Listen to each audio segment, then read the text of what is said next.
Alrighty, so welcome to the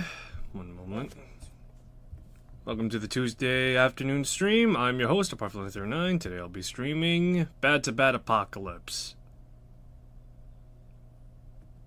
Alright, well, apparently my YouTube... so it appears that my YouTube title did not translate through, so that's something I'll have to fix up later.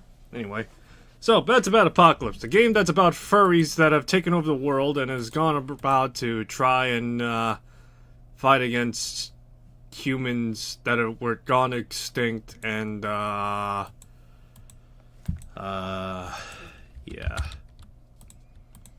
So yeah, that's what we're going off of right now. It's been a while since I played Bad to Bad Apocalypse. We're gonna hopefully try and, at the very least, continue and maybe, at the very least, reach closer to the end, wherever that may be. And so, yeah. Here we are. I've been busy playing other games, so I apologize. Both on time, on my stream, and off stream. And so, yeah. Right now, the goal is simple. Try and get more gear. That's all I could say.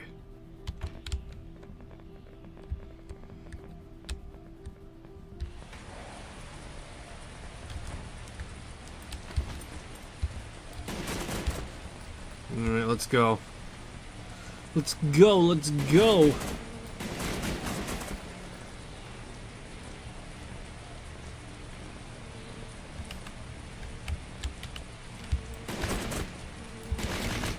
Alright, so... I'm trying to remember. I gotta pick up a few things right now, in which I gotta pick up that mech that's like been laying out in the sun for fuck knows how long at this point.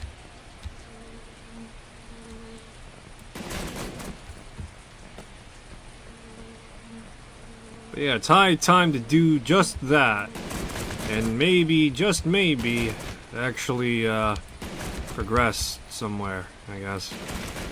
I don't know, it's been kinda hard, so to speak, to try and keep track of a few things. Relatively speaking, at the very least. I'm genuinely trying to remember, because I've unintentionally stretched this game out longer than I should have. That's how I feel, at the very least. But yeah. Alright, there we go. We got the mech up ahead. Do we have enough materials? Do we have the gumption, the know-how to try and fix it up? Alright. Metal Gear Ray. Or Rex.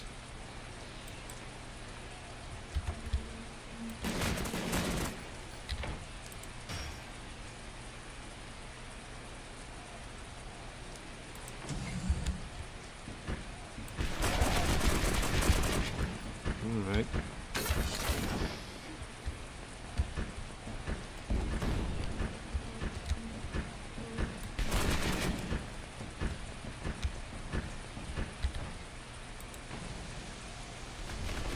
Hey, you guys, you guys got room for a Goliath, right?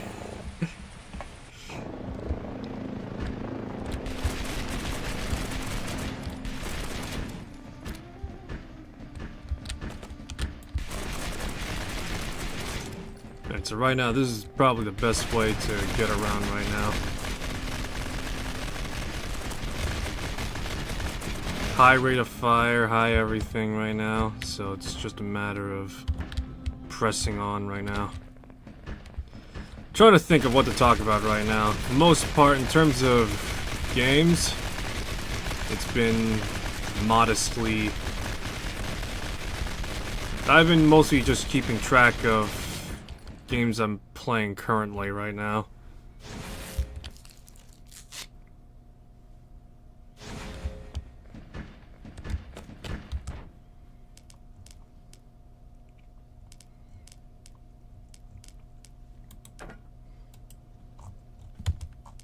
Yeah, I've just been keeping track of games I've been playing currently. It's really about it, to be honest. I've been meaning to get back into playing Kingdom Come Deliverance 2.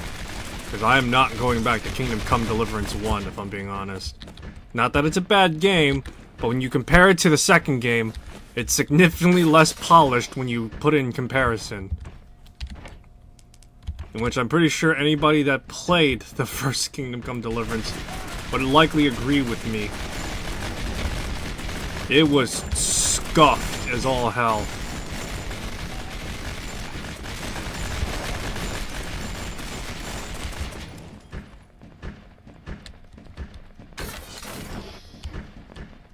But yeah, it was scuffed as all hell playing the first Kingdom Come game. That, you know, I like it, but it dragged on, and the combat was just alright, I guess, you know? Retrospectively, compared to the second game, which had, you know, much more, had pinned down, like, certain issues, like taking on multiple enemies and the like, getting it easier to get into, but not that much, but still not making it, like, you know, so easy that you can master it within, like, level 10. You still need to actually play and, you know, see through the,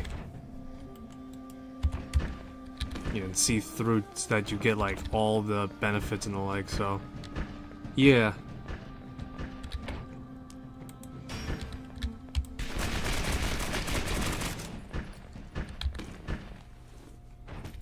Is there any way I could upgrade this thing? I mean...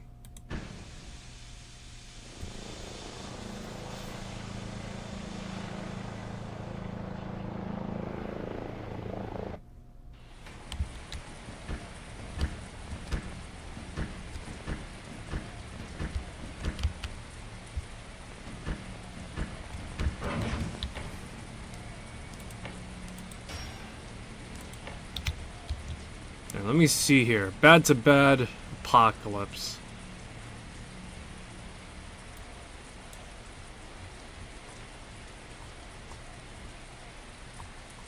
Let me see.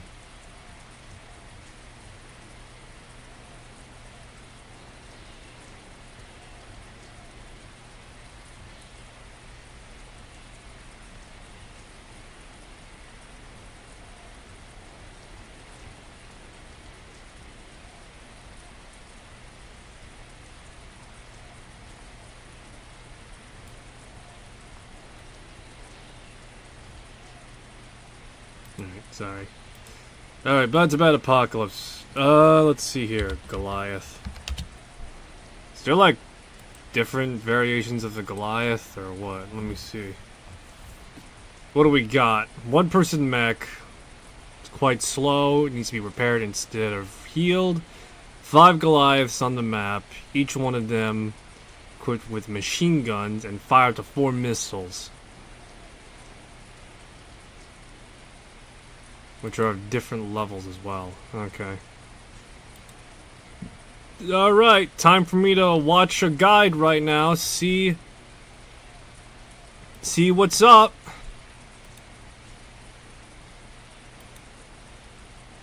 Alright, level 6 Goliath. Where is this?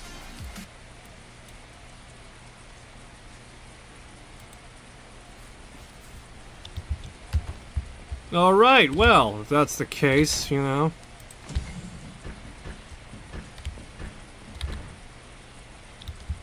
Let me see. According to the map, it should be here. Well, time to wander around like a total jackass until I find it, I guess.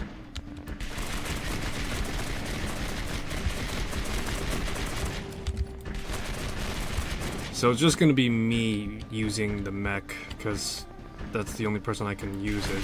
Squad lead is the only one that can have access to the mech currently.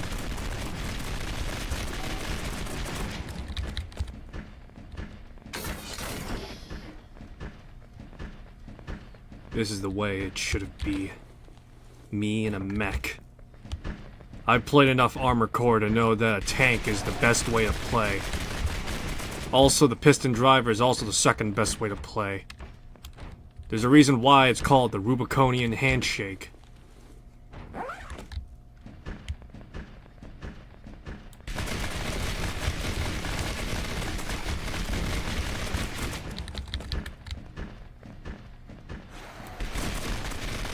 I've been thinking about old games lately, to some extent or another. And this is mostly due in part that I play Skyrim a lot. Give me a sec.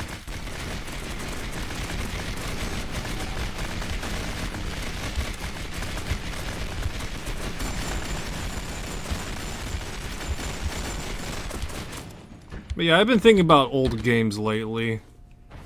At the very least, how some old games have, like, a legacy attached to them, you know? I mean, the most prominent ones that come to mind, to me at the very least, is, like, Skyrim, right? It's not that old, but it's now approximately, like, what? Fucking 13 years old now? It's crazy, and that game is still being played all around, year-round. It's got a, you know, modding community still supporting it and the like. It's got, like, all sorts of, like, stuff going on for it. It's just crazy, man.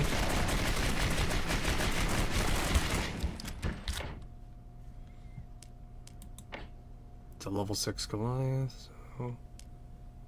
Alright, so I gotta get my hands on some PCP tubing and duct tape. Great. Hey, you got tubing on you, pal?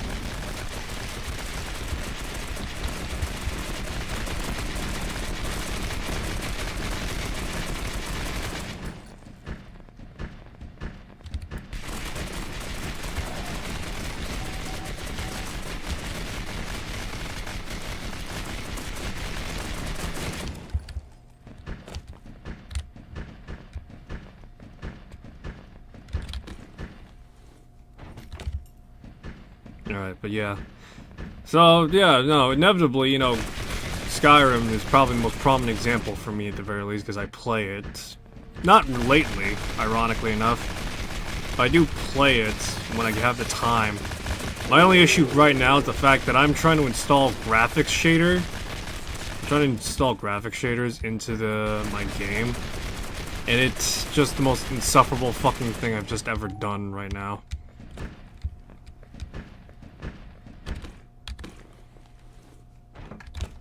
But yeah, it is just the most insufferable fucking thing I've ever done. Trying to install shaders into Skyrim is... It'll make my game look nicer, but at the same time, I also fucking hate the fact that I can't identify what's going on, because I'm getting like a shitload of errors right now. Anyway, yeah, so that's why I'm moving away from EMBs and the like. At least for Skyrim. Now I'm thinking about it, I am not using EMBs for any of my games anymore. Given the fact that they were too intensive on my computer. I'm not talking about like older computers as well. I'm talking about like actual current computers as well too. It just hogs everything. Let me think right now.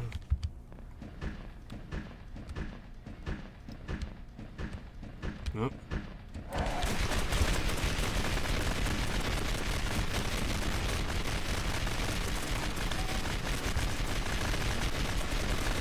Well, yeah, so...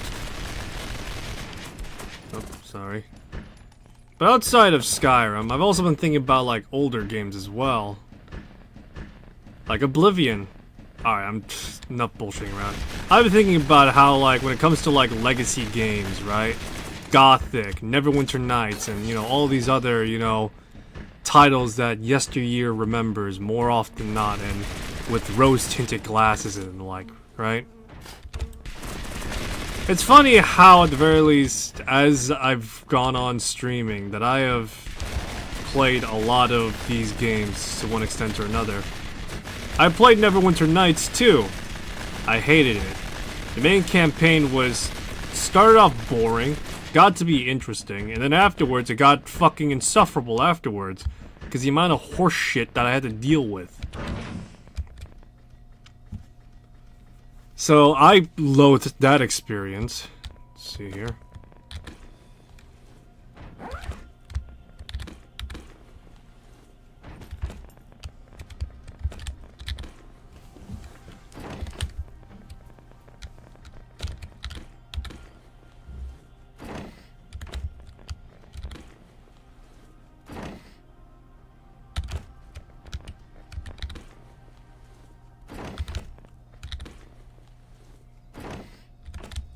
The Republic of Korea Army.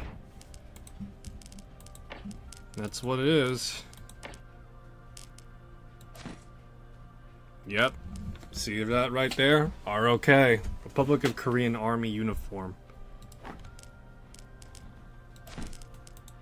Only one of them as well. Are these guys supposed to be like American? Or whatever the equivalent of it because they're Delta Force?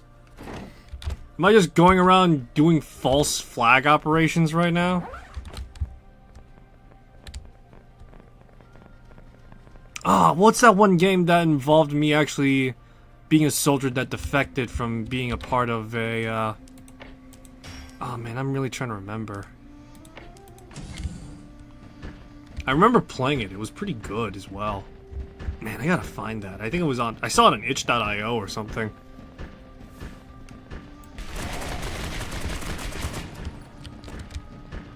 Anyway, yeah. So I've been thinking about, like, how some of these older titles have, like, rose-tinted glasses attached to them a little bit. Neverwinter Nights 2 is and always will be that one game that I loathe to play again at some point. If I was asked what would I play, Neverwinter Nights 1 or Neverwinter Nights 2, I would say hand me Neverwinter Nights 1 and beat me over with a bat while you're at it if you want to play Neverwinter Nights 2. Because there is no way in fucking hell I'm replaying the main campaign again. But yeah, there's no way in hell I'm playing the main campaign again willfully. Because the main campaign, again, like I said, it started interesting. But then it just became the most insufferable pain in the ass thing I've ever been a part of. And I absolutely hated my time playing it by the time the second and third act started. Those fucking liches that you need to have, like, one specific jackass to speak their names is the worst part of that fucking campaign. It's like, oh yeah, no. They have God mode until you speak their name. It's like, oh, joy, great. I get to relive the last moment of when I played fucking Neverwinter Nights 1 Shadow of Undrentide expansion when I can beat the fucking ever-living shit out of the goddamn devil, Mephistopheles. Great, thank you, game. You've reminded me of the worst part of Neverwinter Nights 1, and you made it the entire fucking act of your game. Oh, joy.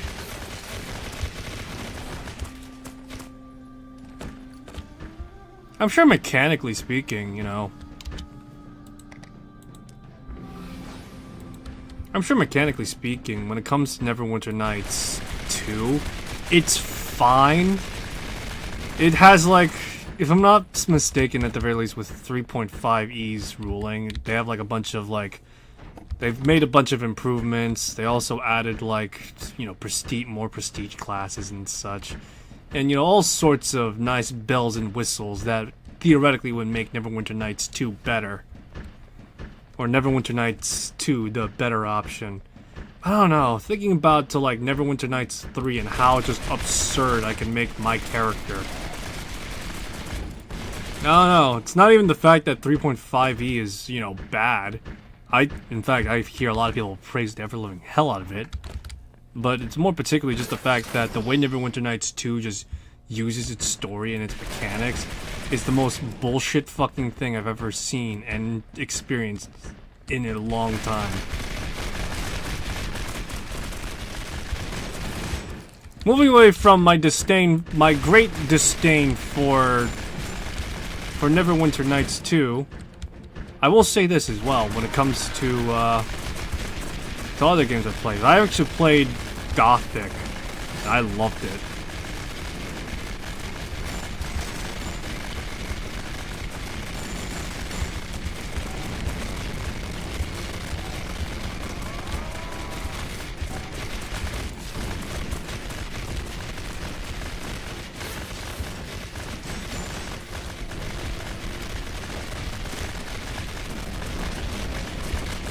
Give me a sec.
Come on.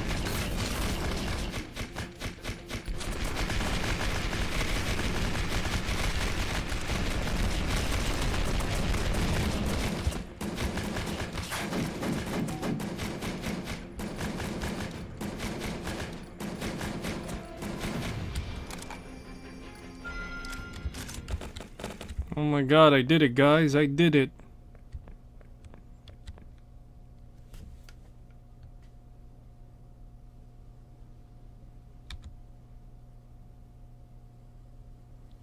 Alright, there we go.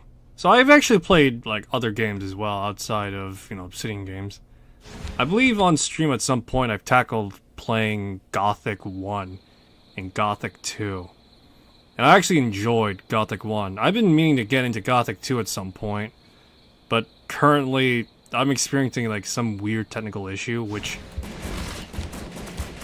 in which, if I'm not mistaken, I think it's probably due to the fact that it's just...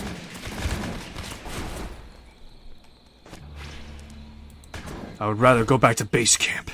Drag my sorry ass back to base camp so I could trade with that fucking bunny.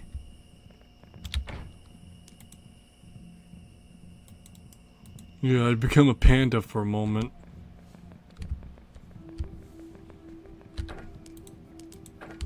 Join the squad. Join the squad. Alright, excellent. We got PCP piping. Now I need to get duct tape.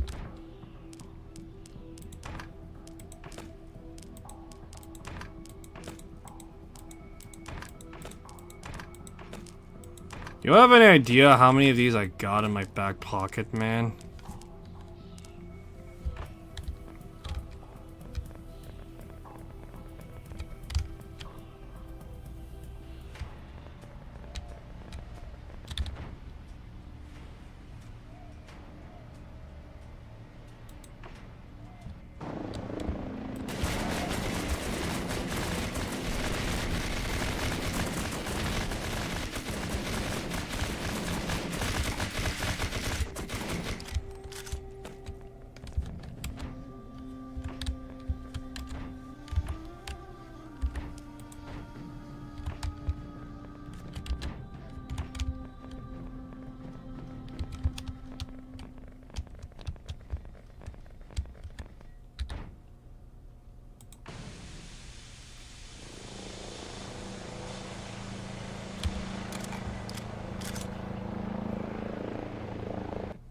But yeah, I actually played Gothic a long while ago, like, I think it was like 2 years back. I enjoyed that game a lot, and it was... Yeah, I enjoyed that game a lot. It was pretty fun to go through. I'm trying to think of, like, highlights of it, mostly because, you know, I think in terms of followings, it's mostly due to the fact that Gothic's world is so intricately alive that it makes it one of the first early, like, living RPG worlds that exist to date. Before Morrowind ever came out, give me a sec. Yeah, before Morrowind ever, you know, came out for wide release, and after that Oblivion, Gothic was, I guess you could say, the Elder Scrolls of RPGs for a while. And when I say that, I'm talking about, like, oh, you know, the standard, as it were, with living worlds, great interactivities with the environments and, you know, the surroundings. The people react to your decisions and, you know, what you do and how you approach them and such. It's very interesting. It's also one of the earliest iterations of this, so that also means it's very exploitable too. But, you know, that beside, that's here nor there, I guess you could say. Yeah, that's here nor there, so to speak. That, you know, is pretty interesting. The second game made that a lot better by comparison, in the sense that it improved not only the environments, which went from, like, a penal colony to a full-blown, like, I want to say, like, a full county, at the very least, with the fact that you have a kingdom, you have the local areas, and you have, like, certain other stuff going on. So you pretty much had a fair amount of stuff going on for you. So yeah, you had a fair amount of stuff going on for you. So there's that.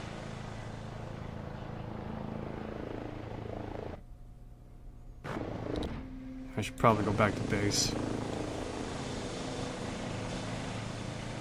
Just another guy with a chopper follows behind.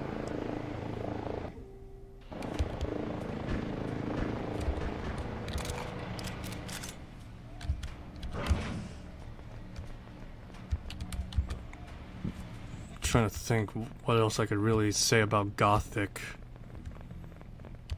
I think that's really all I could think off the top of my head.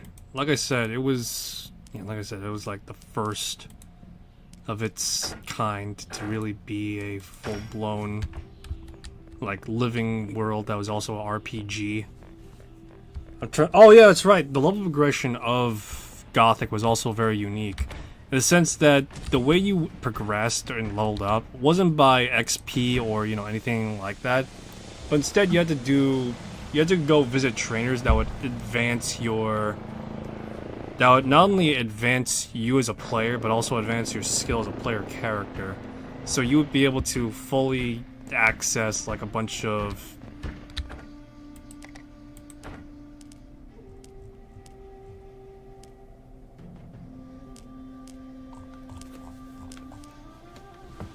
But yeah, you would have access to, like, a full-blown moveset and the like. And it was pretty cool to see how your character evolved and changed. It was pretty cool to see how your character changed and evolved to the world and the like. So, like, if you went and invested into being, like, a martial character, your character would go from being, like, modestly competent... Or, no, I shouldn't say modestly competent. You start off at the very least, like, kind of sort of fumbling your way through using a sword, because the way you would use a sword when you start off is with two hands, in which, not bad, but the weapons you're using have, like, shorter grips and more the length of arming swords. But yeah, they were, like, the length of, like, arming swords, and so as a result, you kind of sort of unintentionally made it unwieldy.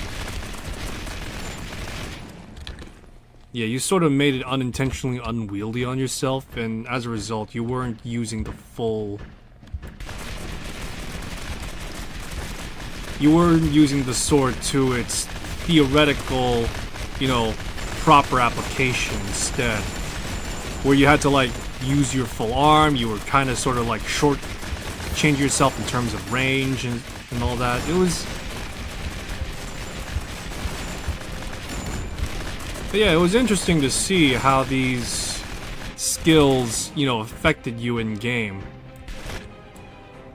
What have I done to be honored with visitors from MSU? I don't think he realized his own notoriety. According to Interpol, this guy's the worst of the worst and are seeking him out.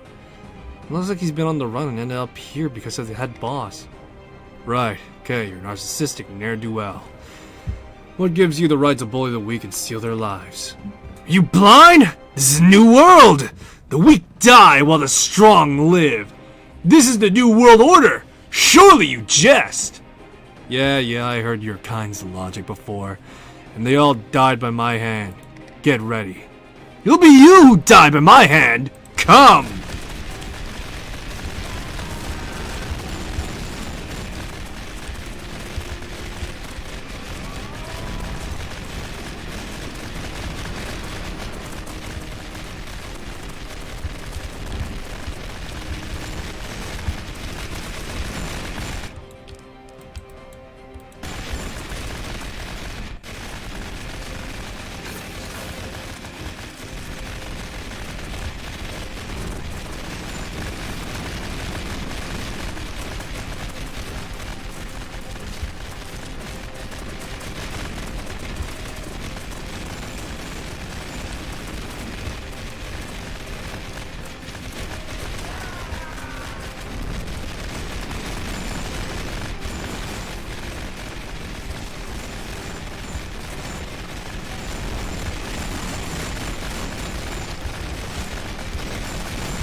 most serious and intense fight, guys.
Oh boy, come on.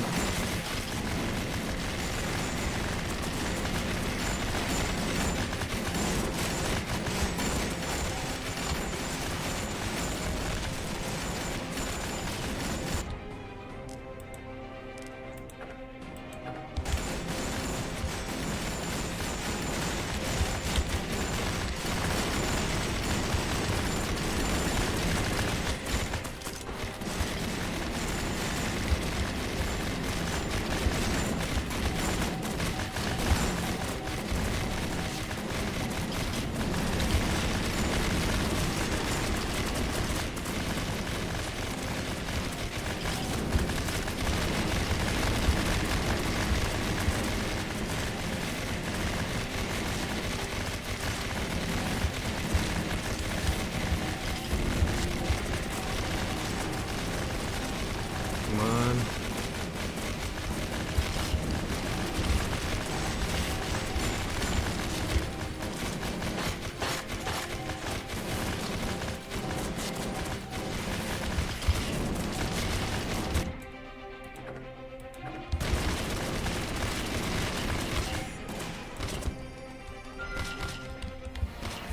Oh my god, we made it.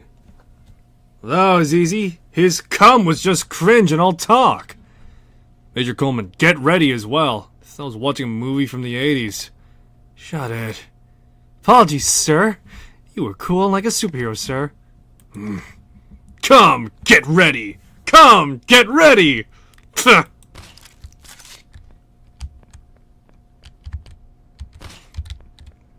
but yeah, what was I talking about? Oh yeah, Gothic and how I played that a while ago. And I enjoyed it a lot, actually, though. I enjoyed playing Gothic, and at some point I'd like to play it on stream. That's something I would like to try and do at some point. Would be interesting, I'll say that.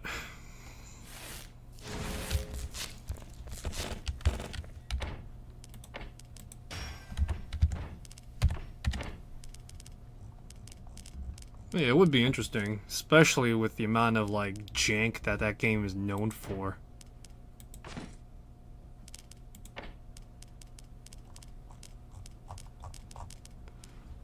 All the same though. Yeah, all the same though.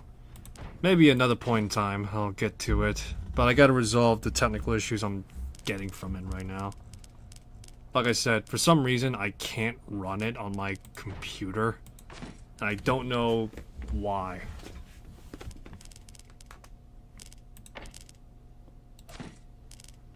But yeah, I legitimately don't know why.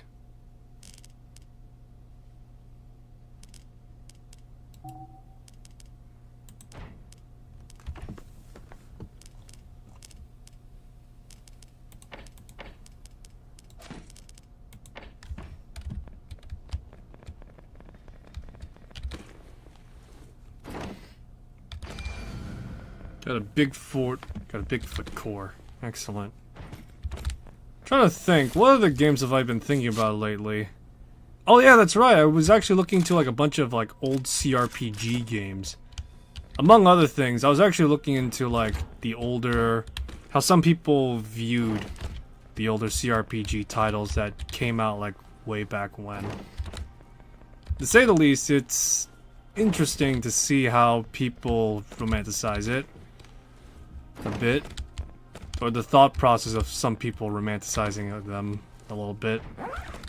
You have some people undertaking, like, for Fallout specifically, there's like an undertaking to like try and recreate Fallout Van Buren in Fallout 2's engine, which is ambitious, but at the same time was also, I would argue, is something that it can't be done, not without like full-blown, I wouldn't say without a full-blown budget, but at the very least just as well, without at the very least full-blown comprehensive understanding of what the original intent of this was. And when I say that, Fallout Van Buren is like drastically different from Fallout 1 and 2, and drastically different from Fallout New Vegas and Fallout 3 and 4. It's one of those games that kinda sorta conceptually sounds great, and as a game design document it's interesting to read through, depending on, you know, how you interpret some of it, right? However, to another extent... Give me a sec.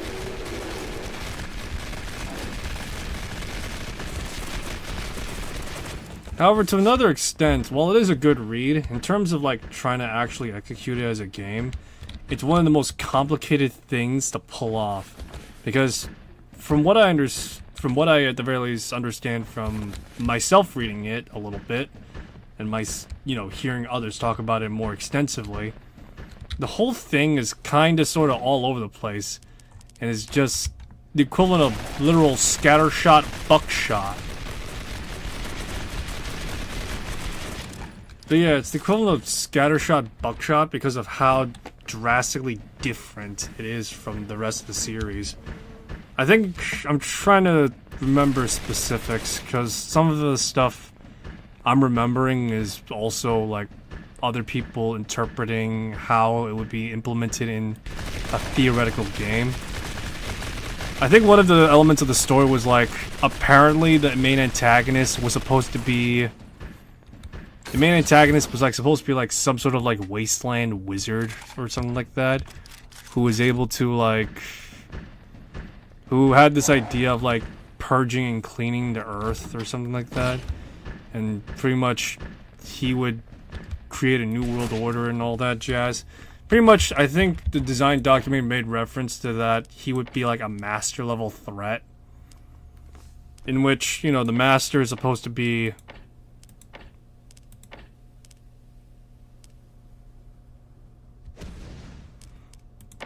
For those who don't know, the master is like supposed to be this, you know, let me see here real quick.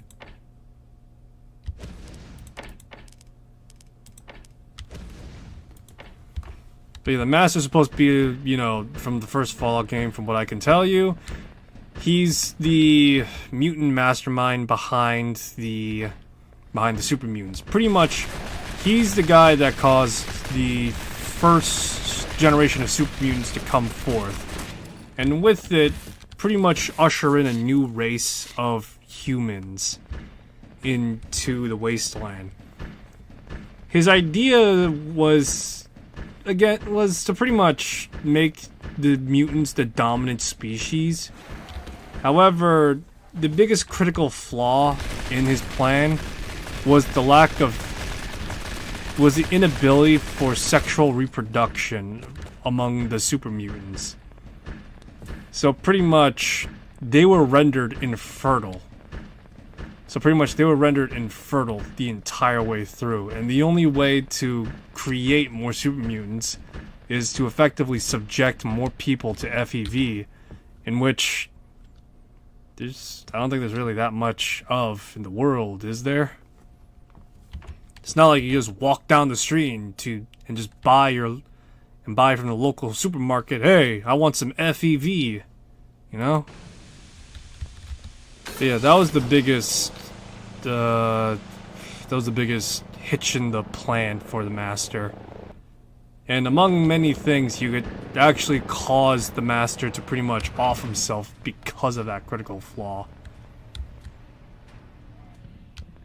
And so yeah, that's the general gist of the Master. A guy who had this like idea of just being like, oh man, I have the craziest idea. It's gonna be cool, guys.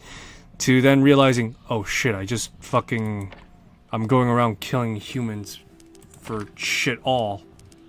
Oh my god. And that's really the best way to put it.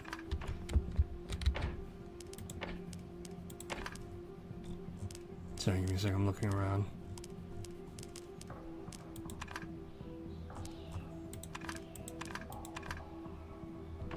But yeah, that's the best way to put it, to be honest. And so, with this new antagonist, he would have been, as I mentioned, like, he would have been a big critical threat, threatening the entire wasteland and all that jazz. And he would have, he would have tried to destroy the world by pretty much spreading a biological weapon that was coming from a prison, or pretty much through people that were infected with like a virus, and using them as vectors, would have infected people throughout the entire wasteland, would have tried to infect other people in the wasteland, and pretty much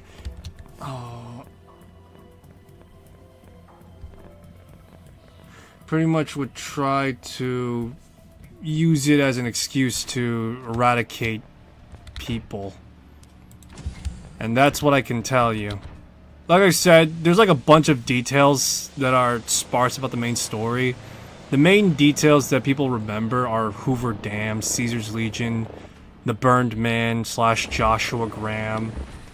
You know, all these things that people remember from Fallout New Vegas for one reason or another, right? That's the main thing of Van Buren, and people want to see how that would have panned out. And the answer is, well, without any sense of cohesion or anything that resembles of, you know, some sort of like script writing or something like that, it seems like it's like the same instance of Half-Life 1 is what I'll say. Yeah, it pretty much would suffer like the same issue of Half-Life 1, I'd say, if it came out the way it did. Where it had like a bunch of like ideas like half-stitched together, because in the first, when Half-Life 1, you know, was in development, you know, when Half-Life 1 was in development, it had these issues where it didn't have like a story, and it just had like a bunch of test levels or, you know, tech demos that were being used for reference, and that's about it.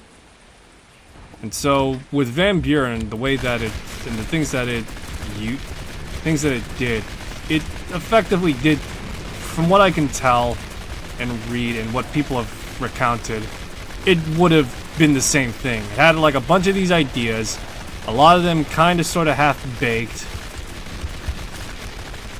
Yeah, a lot of them kind of sort of half-baked, and just it wouldn't have been a good game. Ambitious in the sense of like, oh hey, it did that and it did this, but in terms of anything else, it just would not have worked.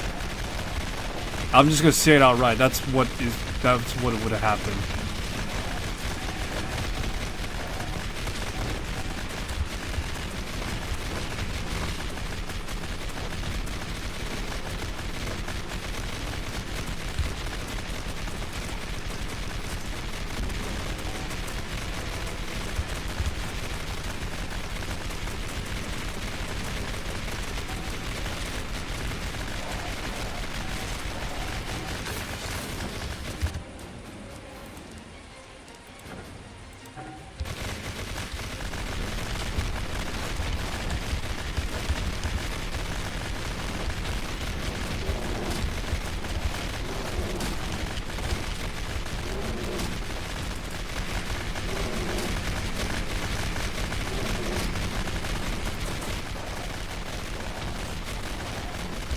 know, it's funny I'm bringing up Van Buren of all things, because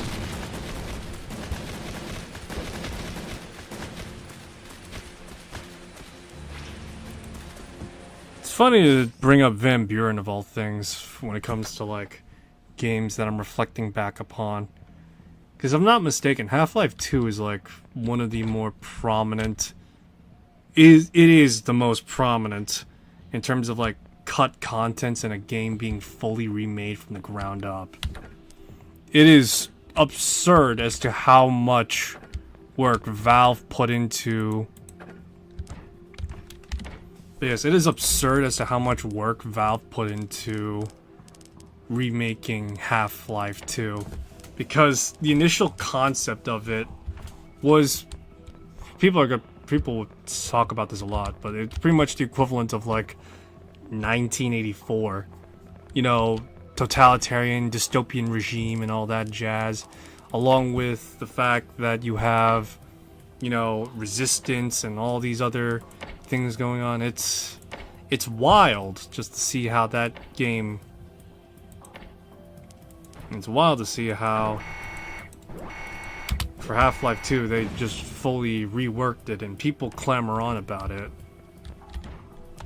Ironically enough, though, I think for Half-Life 2's cut concept, though, it does have a lot more weight and tangibility, because there's like a bunch of like test builds that showed the game in like a more closer to final production and the like. But yeah, it has like a lot of these things that were showing it to be much more closer to final release in that front.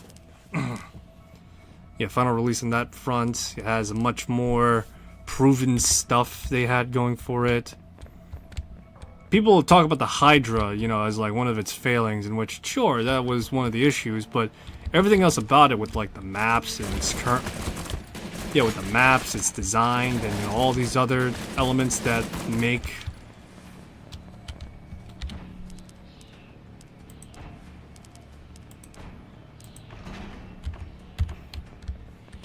Yeah, all the design decisions and choices that they made and the like. A lot of it still kind of holds up and was actually more proven than what Van Buren had. In which they swapped out for their... They swapped out their engine, Van Buren, from their 2.5D,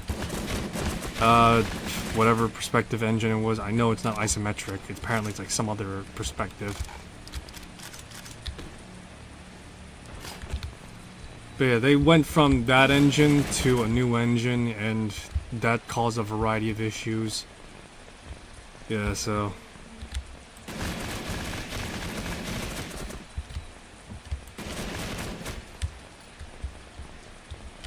If there's one thing I'm truly waiting for a game to be remastered, is Obsidian's Alpha Protocol. That game deserves a full fucking remaster.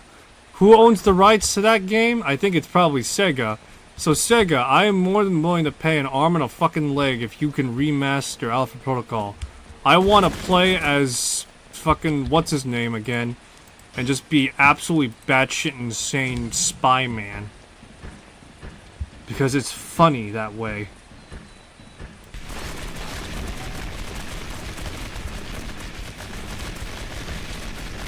I swear to God, though, it's like fucking Alpha Protocol is just great. I love it. In terms of gameplay, the gameplay for Alpha Protocol is best played if you don't play it as a third-person shooter. It's best if you play it as like a beat 'em up instead. Yeah, it's best if you play it as a beat 'em up, unironically, because I went around beating the shit out of people, and it was great. I wanted to do a Zero Fatality Mandate game, because it was a lot more fun that way, and I wanted to do stealth too. And let me just tell you, playing stealthy judo chop, neck chop man is just so fucking hilarious. But yeah, playing Alpha Protocol as a stealthy judo chop man is just hilariously great. forget gun investment, because fucking trying to use a gun in Alpha Protocol, you may as well be asking, hey, can I shoot, but I have to be drunk and I need to lock on to people, like, real quick. So yeah, it's... Oh, I know, it's... No, I have a better analogy. It's the equivalent of trying to level up Deus Ex's gun skills. It's like, sure, you could, you know, level yourself up early on, but it's not gonna make much of a difference.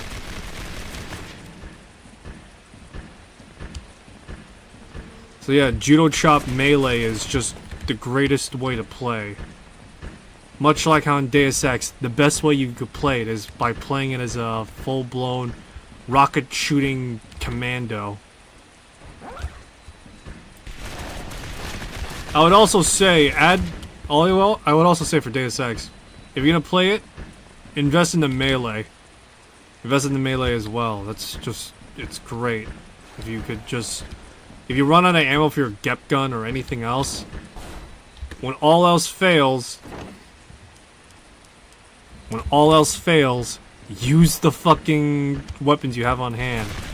I'm trying to think. That energy sword that I get from China is the greatest in terms of fallback weapons.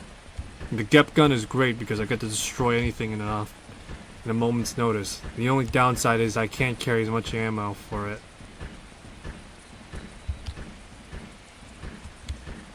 But yeah, as you clearly see with me rambling on about these titles, I've played some old stuff. I've also played some mid-tier stuff as well. Icewind Dale being... Icewind Dale is just really, if I'm being honest. Story-wise, it was nothing. In terms of gameplay, it was I may as well just be playing Adventure League Dungeons and Dragons. In which, that's probably exactly how it is meant to be played. You're not meant to get into role-playing. You're meant to just get into combat and get into trouble, and that's it. It blows chunks, is what I'll say, because the amount of work that's needed to go through Icewind Dale, I loathed every moment of me playing it.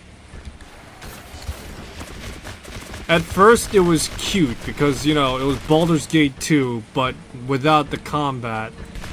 But when you get down to the nitty-gritty, it's just really obscenely mediocre.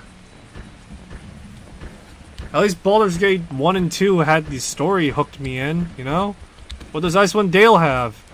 Oh yeah, no, you're playing two random adventurers, and, you know, you're doing fuck-off stuff here.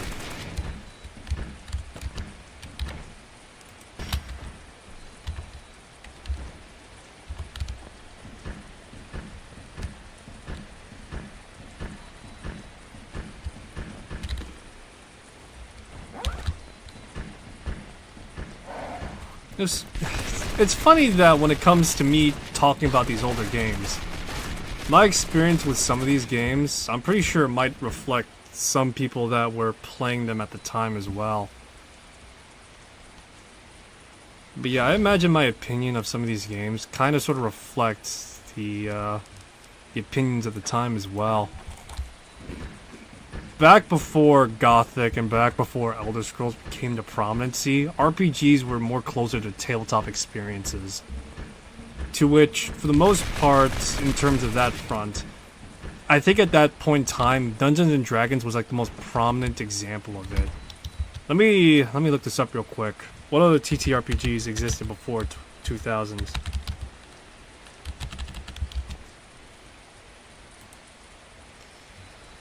Alright, let's see here. 1974, Dungeons & Dragons First Edition came out. Afterwards was a bunch of other stuff. You got Boot Hill. You got Empires of the Petal Throne. Ungard. Tunnels and Toils. Bunnies and Burrows.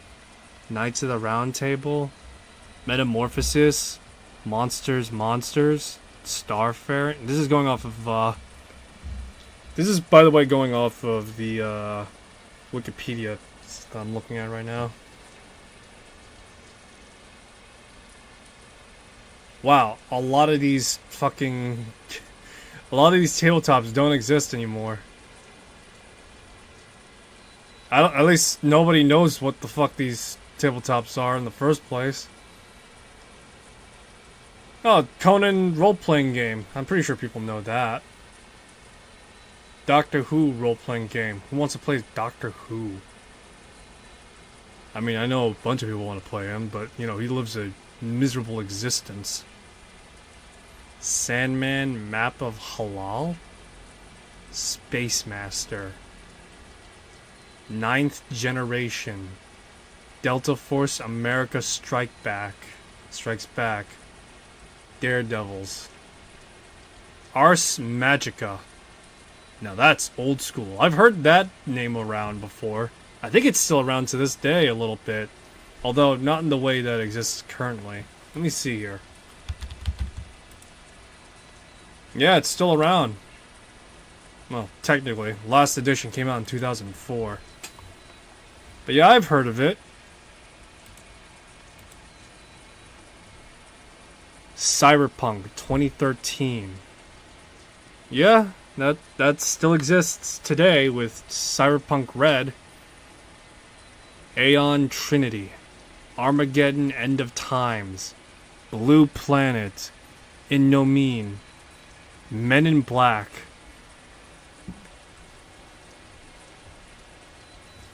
Jesus Christ, there's just a lot of fucking... There's just a lot of these right now.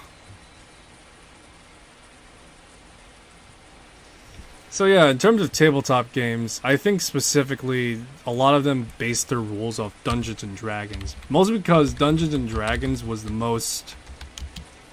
is and still is the most widely recognized Dungeons D20 tabletop system to exist. All these other games, they probably had their following at that time, but a lot of them have fallen to obscurity.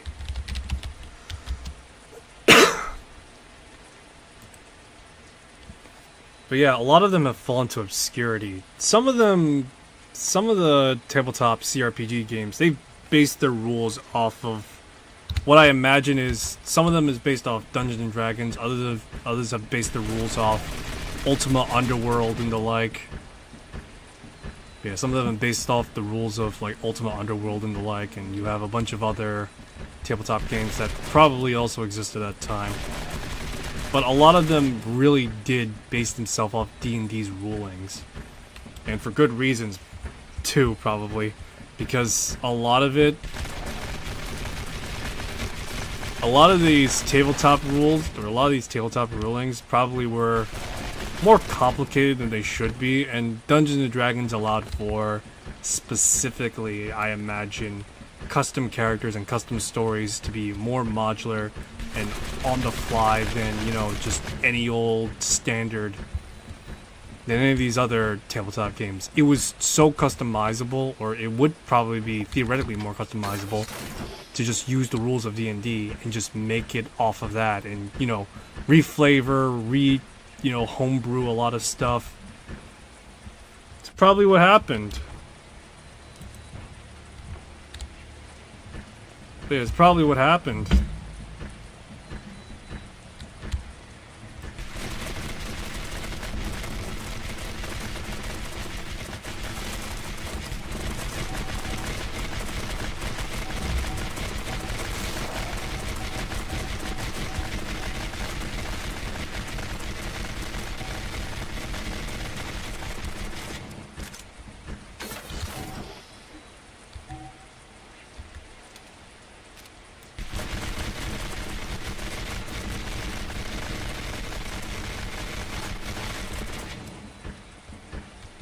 Yeah, it's probably what happened, though. But as I was saying, a lot of these older RPG titles, a lot of them were really based off the tabletop experience. Dice rolling and, you know, having heavy random chances and the like and such. They tried to emulate to varying degrees, in which it gave the illusion of complexity, but in actuality, you pretty much boiled down to playing one way throughout the entire game. Because, well, min-maxing is the only way you'd be able to play a CRPG at that point in time.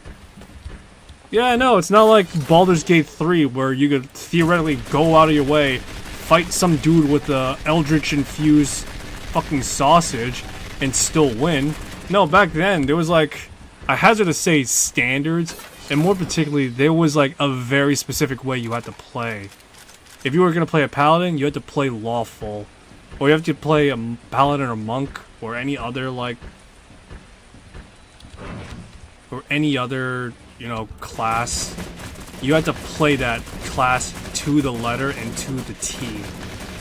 There was no room for, you know, trying to play more eccentrically. And if you were gonna multi-class, you had to know specifically why you were multi-classing for as well. There's a lot of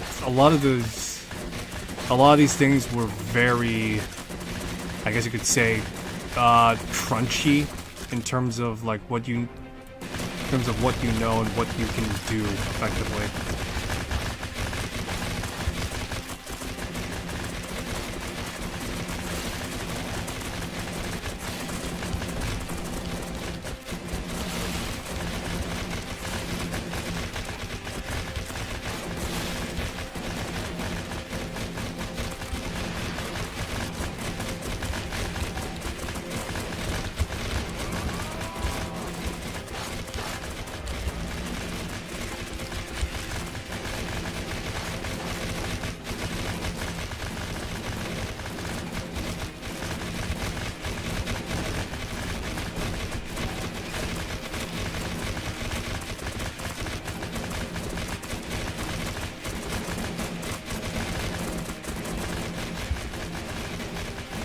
Oh my god, come on.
Let me see here. How can I get these bosses taken care of?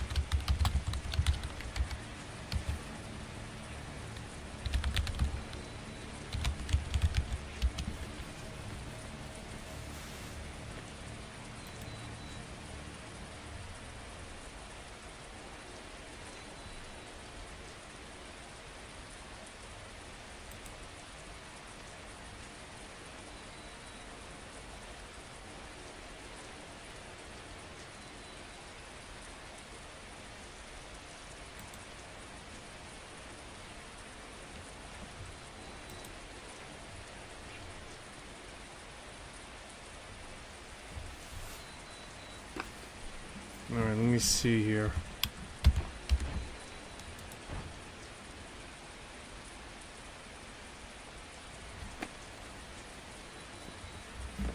Alrighty, let me think here.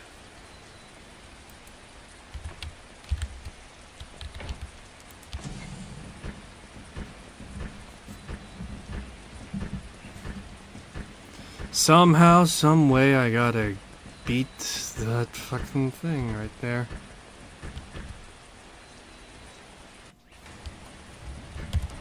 And look something up real quick.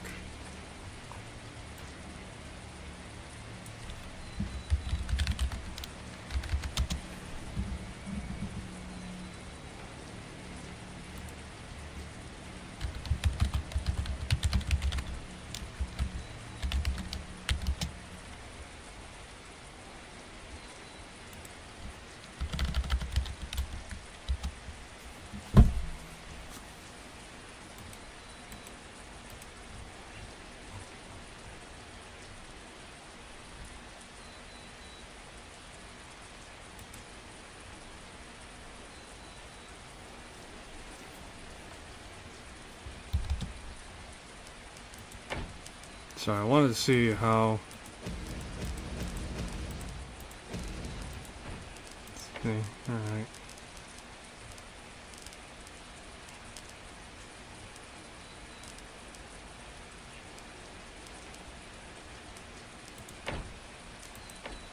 See, right now Kong is big as shit, and he's got like a lot of health.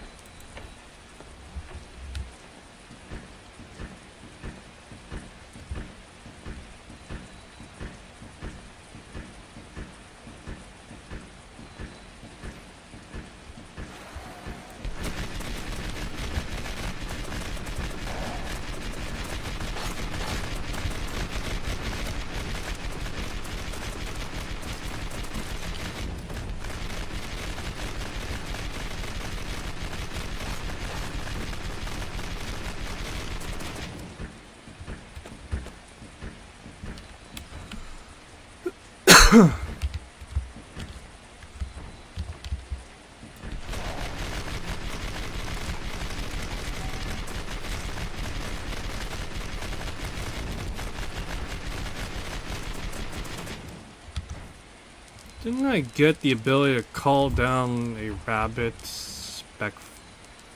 Yeah, didn't I get the ability to call a rabbit? No, I didn't. Alright, well, shows what I know, I guess. I thought I used it, but I guess not.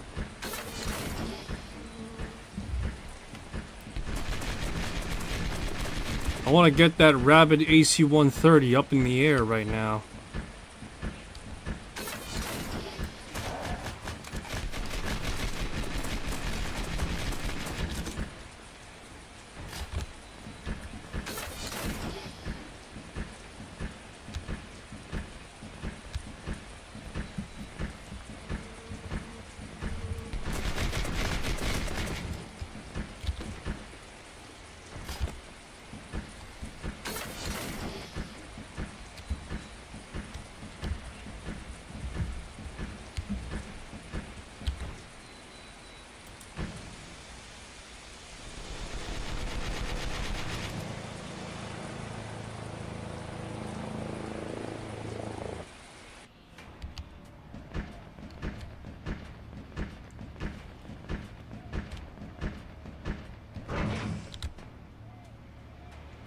Duct tape storage.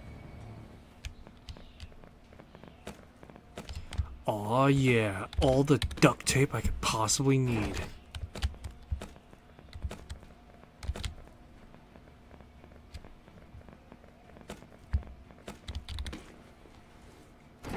Some asshole just fucking hogging duct tape out here? Jesus Christ almighty.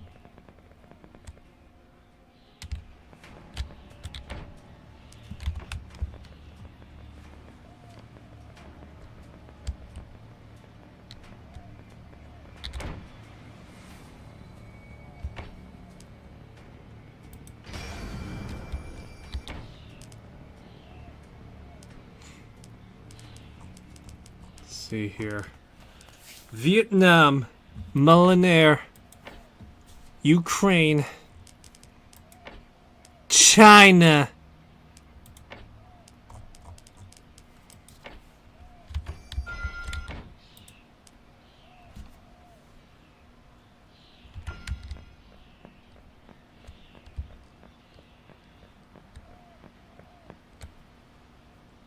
China, China, China.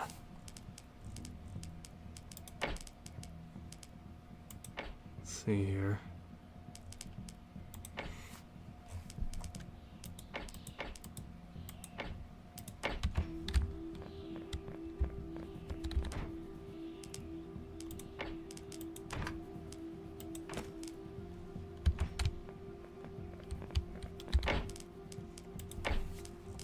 How much does it cost for the battle rifle? Do I already have? No, I don't. Okay.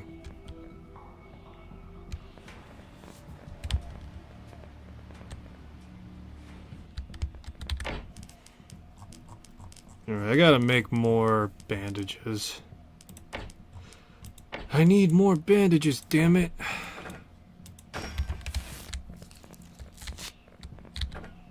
Isabel, stop falling down and eating shit.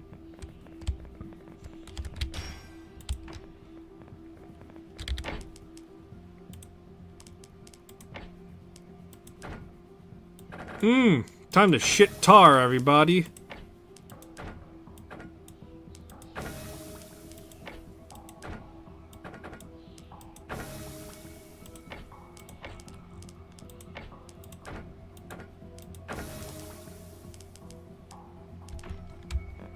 It's great. So great.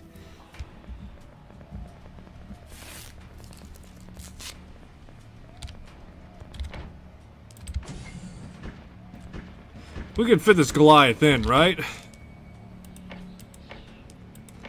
Let's see here. Apex or station. Destroy. Survivors.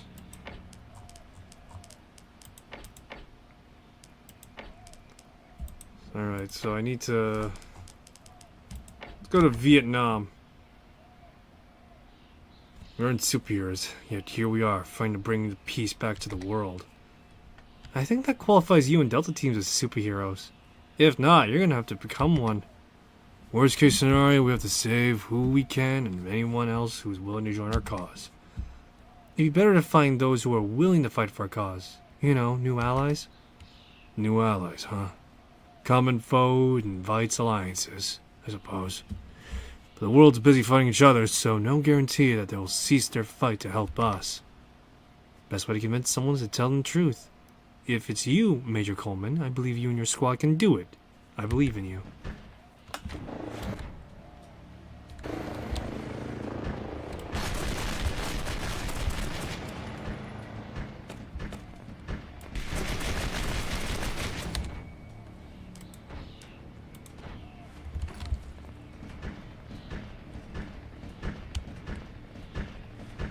This is supposed to be Vietnam? Jeez, I was expecting more jungle. Holy shit, this is just literally... This is just literally whatever right now.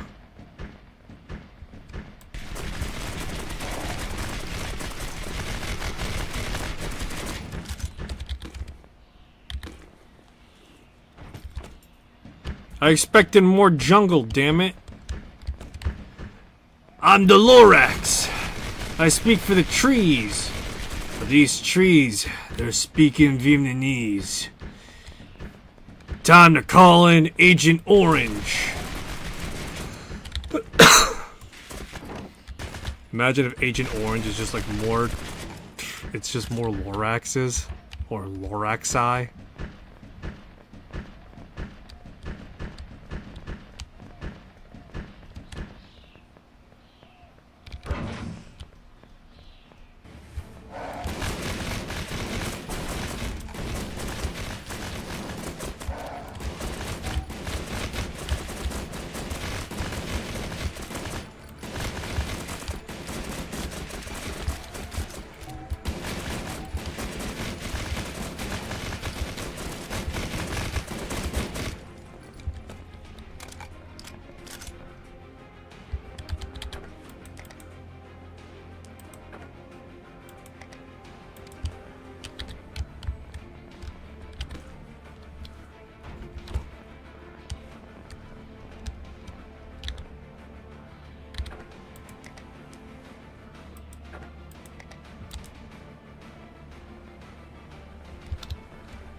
Alright, we're cleared out here. Let's move on over.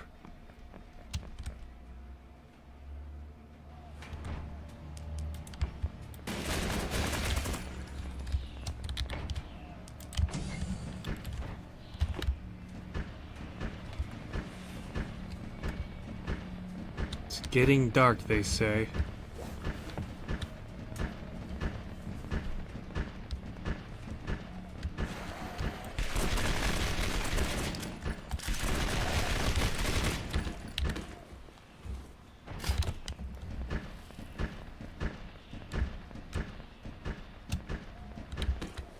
I'm trying to think back to 2011 right now when it comes. Well, actually, not 2011 specifically. A little bit specifically. But even a little bit before that, what was combat like for games? Nowadays, we're kind of spoiled for choice with a lot of games having like great combat and all these other stuff going on. But back then, whenever you played an RPG, you never really got a RPG with like that great combat, I mean, don't get me wrong, you still got your... Gothic was probably one of the more prominent examples, as well as Gothic, Chronobite games, and all that jazz. Their games were always, at the very least, pushing the envelope a little bit as to what you can get away with in terms of RPG and combat. And while Chronobites has done their best to try and, stay in touch with that sort of logic and vein, right? At the same time, they have... Their attempts were... But yeah, their attempts were pretty... Some of it can be felt to this day, but to another extent, not many RPGs back then had that much of great combat, They always had something that was, like, passable and decent. You didn't really... For the most part, they all... sorry. A lot of games, to what I understand, they were like ARPGs, so like isometric games like Diablo, or they were just straight up CRPGs, turn-based strategy games, or real-time strategy games and the like, so you got things like that. But in terms of actual advanced, games, like action games, in terms of like action games, yeah, no, there weren't many that were like that. It wasn't until the prominency of the Elder Scrolls games that I would imagine improvements were actually made from that sense. Maybe not the Elder Scrolls games alone, but it did play a major part due to the popularity of Elder Scrolls, in which a lot of other games sorta capitalized on that a bit as well. Fable is another example, I would say, because, it had the idea of, like, progressing time and, having these different moves and combat maneuvers that you were able to pull off, whether they be martial or magical and all that jazz. I'm trying to think, what else? You had... Oh god, this is gonna be a throwback for some people. You had fucking Two Worlds as well. Remember that game? The game that would, like... That the community would, some people would claim would challenge Oblivion at that time, but it didn't. Shit, even Demon's Souls for a while was supposed to be an attempt to take a stab at the Elder Scrolls formula, and, well, we got the Soul series because of it. Thank goodness for that. And so yeah, it's crazy to think that because of the way things were going at that time, that certain things pan out the way they did. Elder Scrolls being a catalyst, and subsequent other games would improve upon it a bit. Of course, when I say that, a lot of these games probably existed on their own standalone thing. So, give me a sec. Demon's Souls was supposed to be a contender to take a stab at Elder Scrolls, but it turned out to be more or less an homage and love letter to a Bandai Namco, like, old game.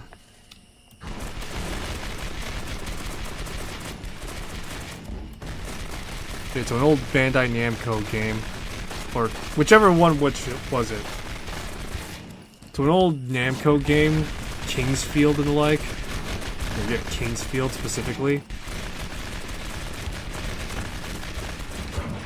But yeah, it's funny how that panned out to be more particularly like that.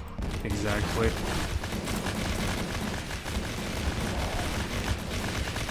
I'm trying to think what else. Two Worlds just does not exist anymore, if I'm being honest.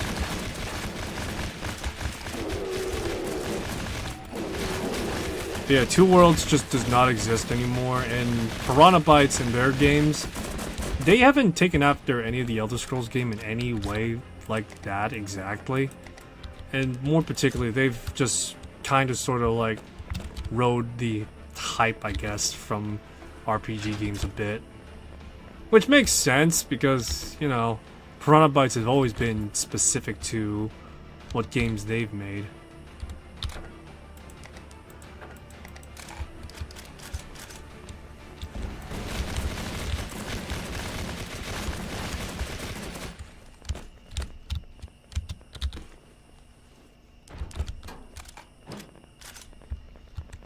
You know, now that I'm talking about all these other games and how Elder Scrolls have played a role to it, I imagine for a lot of people, the Elder Scrolls series were like... The Elder Scrolls series, to some extent, was people's entry point to being into RPGs a little bit. I mean, thinking about it, at the very least with Oblivion specifically, it was stupid simple to get into Oblivion. If you didn't... It was like really stupid simple to get into Oblivion compared to like Morrowind and the like. And Skyrim, well, Skyrim is even easier than Oblivion. Then you had Fallout 3 and all these other stuff going on. It's funny how it works out that way a little bit, I'd say. Yeah, it's kind of funny how it works out that way. I'll be honest with you, I don't think I would have been into RPGs that much if it weren't for the fact that I played Oblivion, or not Oblivion, I played Skyrim first, and then worked my way backwards, and then I got into this rabbit hole of playing other games that were not really similar to Skyrim or Oblivion, but just generally in the same field and like.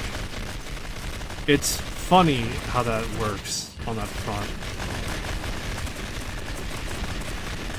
Again, a lot of the older RPG heads, they probably had their first entry points through other games, and I'm sure other people would probably not use Elder Scrolls specifically as their entry point to RPGs. Some people probably got into RPGs because of Dragon Age or Jade Empire, KOTOR before it, as well as even, you know, the Mass Effect trilogy as well, when that came out. I don't know, I can't help but think that when it comes to Elder Scrolls and Bethesda's, it was the one that was, as I keep on classifying Bethesda games, effectively a catch-all for people. It appealed to everyone in a way that, you know, it held their attention for the first playthrough and subsequent playthroughs afterwards. And it allowed people to see, you know, what RPGs were able to do a little bit. Yeah, sure, some of Bethesda's games, they don't got, like, the finest role-playing all the time. They don't have the best combat and the like. But that's the whole thing about the catch-all element, is that it catches everybody in its net a bit. And people get caught up. Sometimes, you know, some people escape it. But all the same,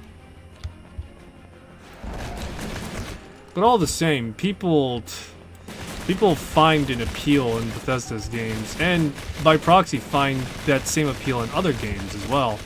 Again, not exact, you know, role-playing combat, each of them more different and more distinct than the others.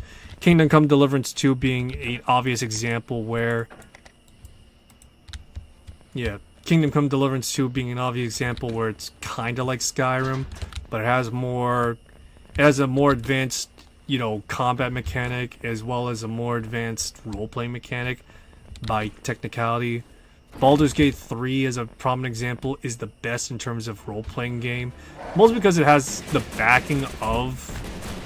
I would say it's probably because the fact that it has the Dungeons & Dragons licensing. Like, literally doing a good portion of the heavy lifting, as well as Larian's just general gumption to being able to make CRPGs and the like.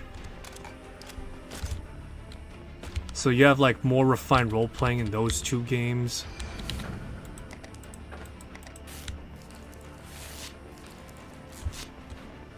But yeah, you have refined role-playing in one game, refined combat in another game.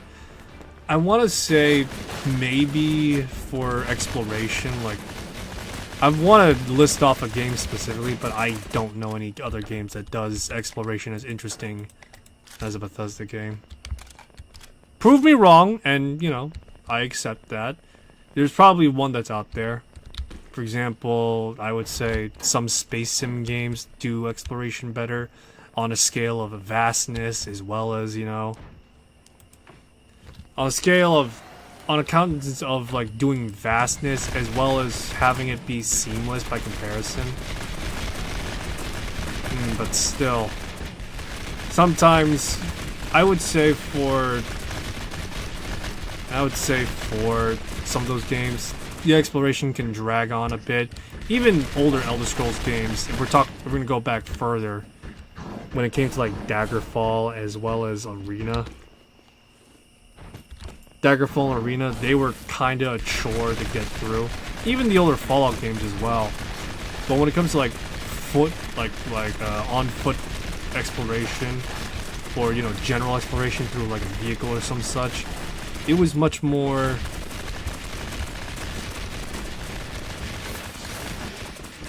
It's a lot more interesting and a lot more interpersonal, I would say, for the way that it handles it.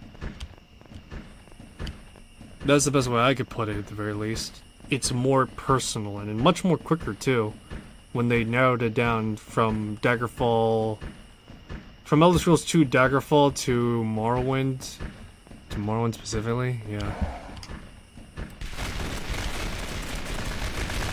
It's ironic now to think that a lot of things have changed since then, but at the same time, you have other things not really changing that much either.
Alrighty, let's see, what do we got?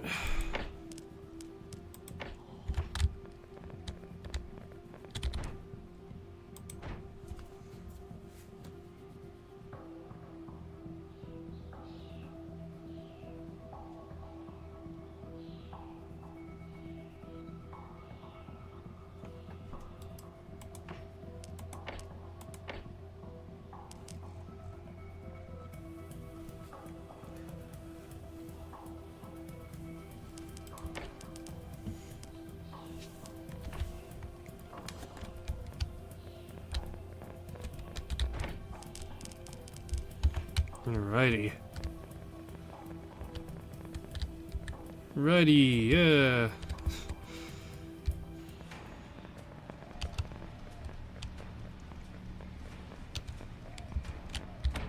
Let me see here. Yeah, got the rewards. Got the seafood pasta.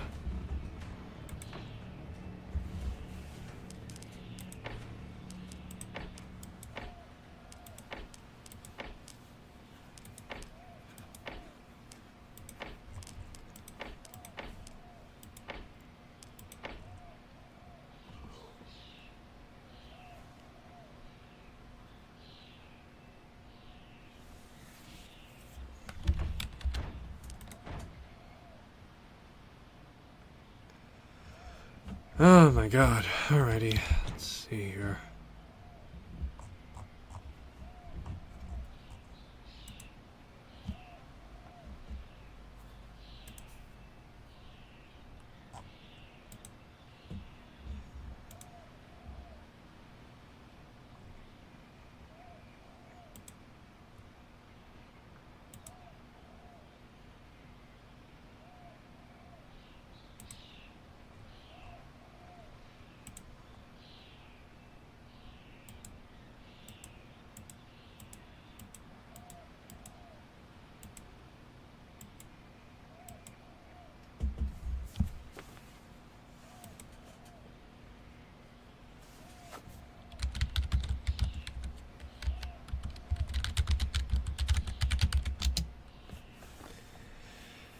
Alright, real quick, I'm gonna look up something, because I want to find the Wandering Merchant, see where his gear is at, or some such.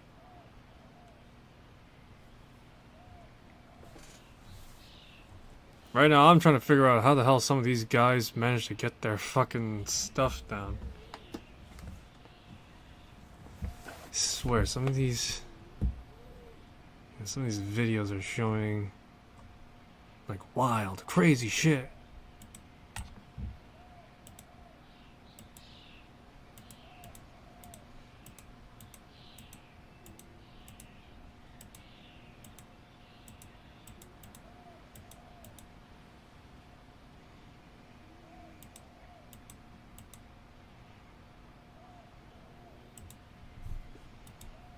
Let me see here.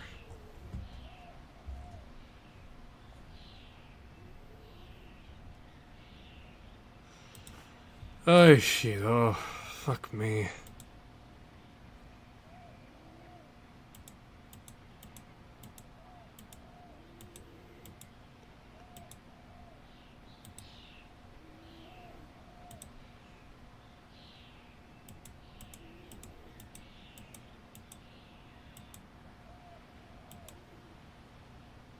Alright.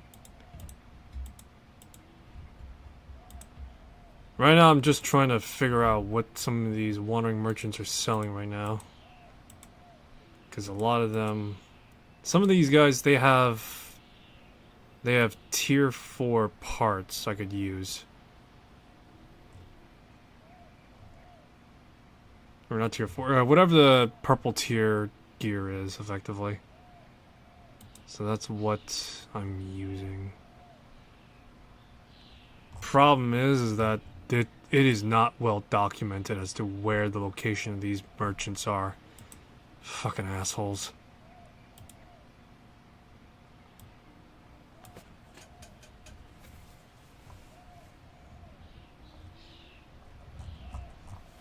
Oh my god. Alright. Trying to comb through these things is the equivalent of trying to figure out where the hell these...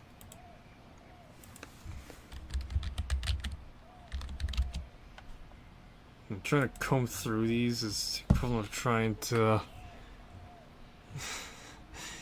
It's definitely trying to do something, is what I'll say, alright? I don't have the right analogy for it, but it's just obscene with the amount of stuff I gotta cull through.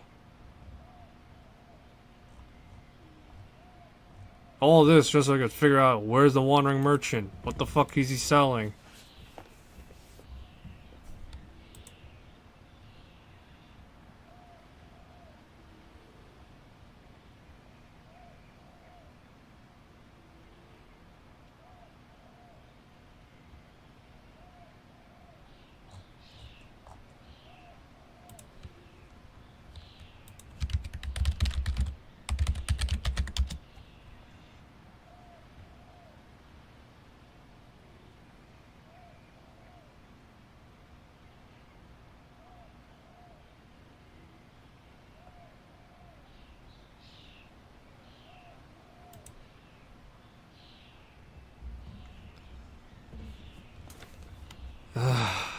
Grief.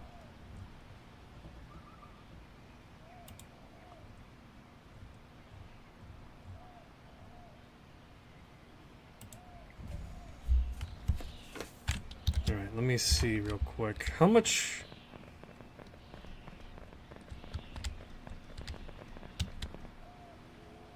Alright, how much of the stuff do I have right now for getting a new battle rifle? I need 3 materials, 4th generation materials, to make myself a new rifle. And so...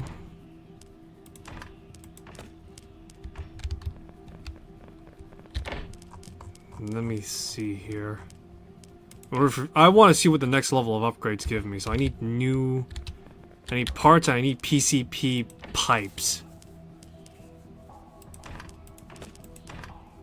So I need components, some PCP pipes.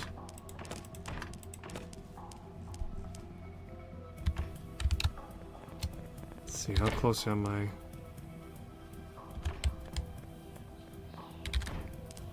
Got any more pipes I could buy?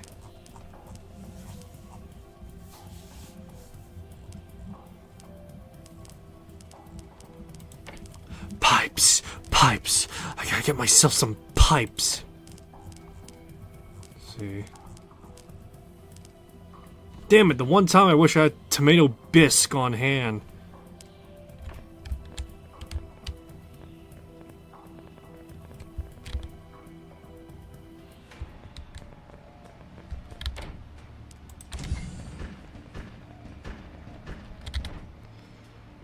Alright, let's see here.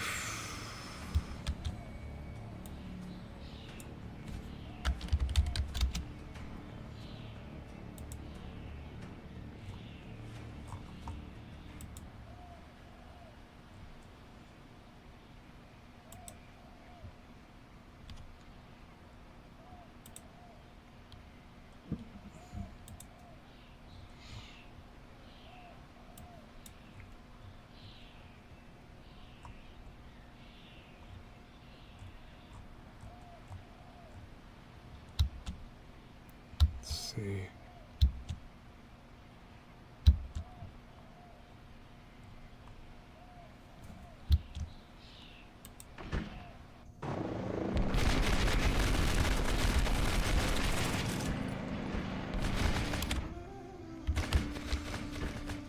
Alrighty.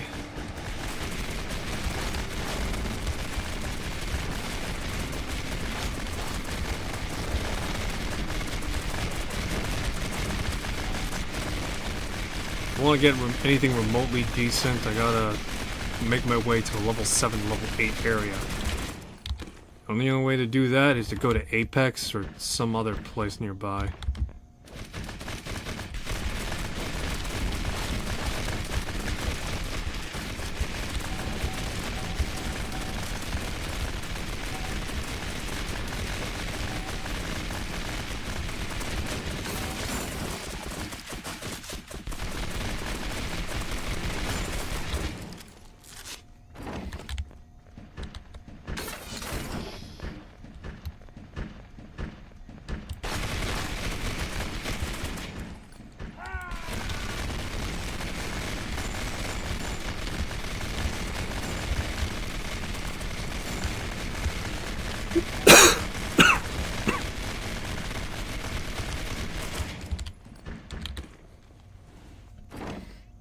Ranger outfit.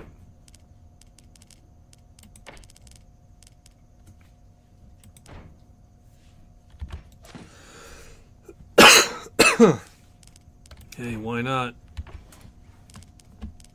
I'm a Ranger.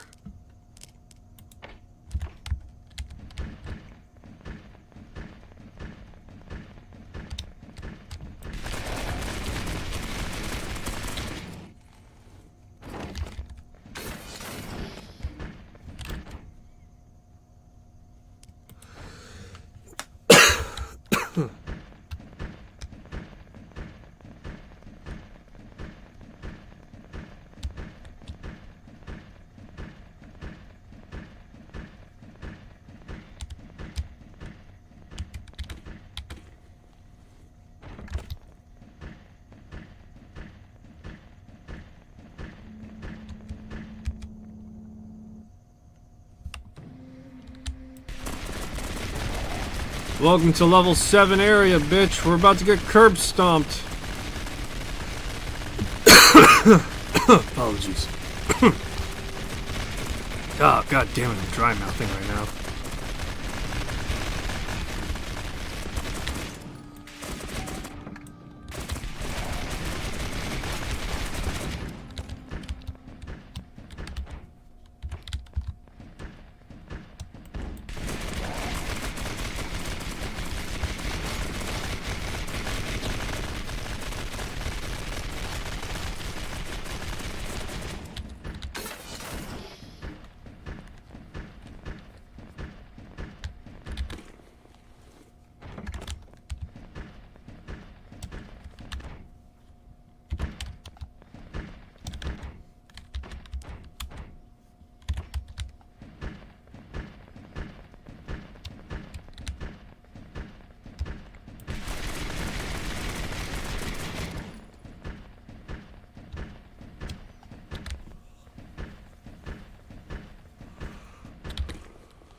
Damn it. My crew went down. Son of a bitch.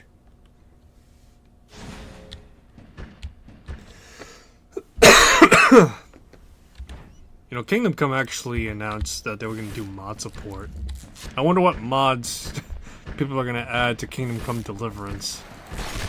That's going to be interesting. I can't wait to see the M16 Kingdom Come Deliverance mod be added in, you know? The fact that you have, you know, firearms in the game, you know it's going to be distinctly possible.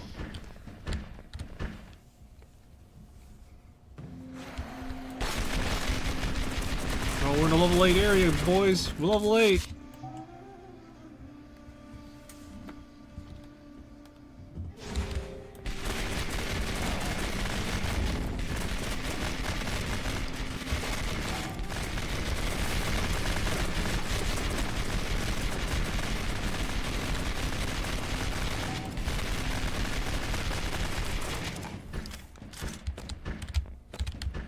Am I gonna get, like, purple grade stuff now, or what?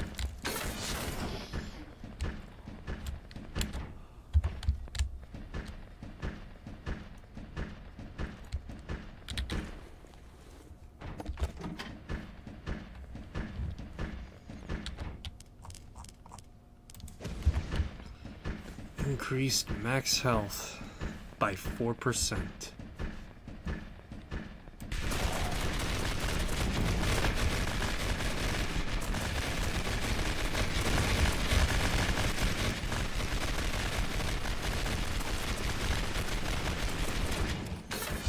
Come on, is there like literally nobody that's gonna drop PCP piping yet, or what?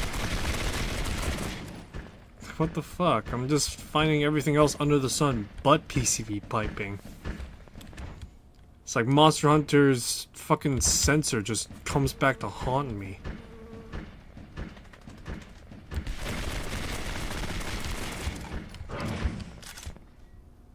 Monster Hunter's the sensor, what was it? Desire sensor just kicked off.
Third generation gear still.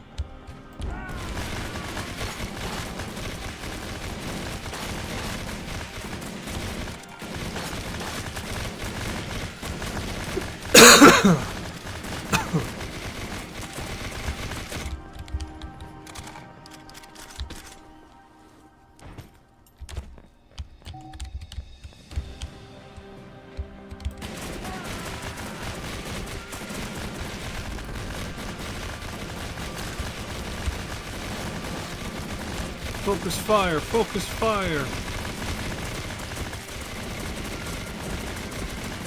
Man, fucking Scout was just eating all the damage. Jesus Christ. He's like, I'm gonna do this for my friends! And just proceeds to get riddled more holes than John Marston.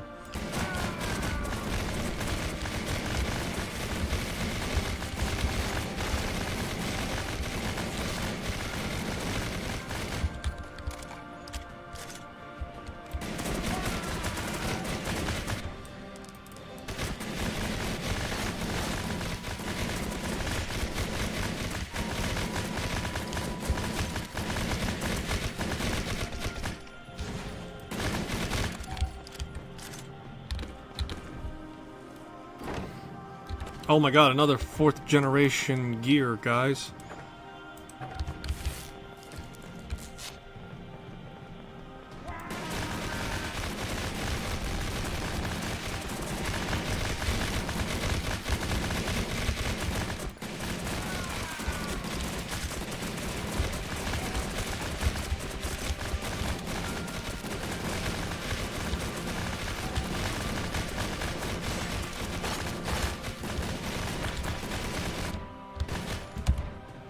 See here.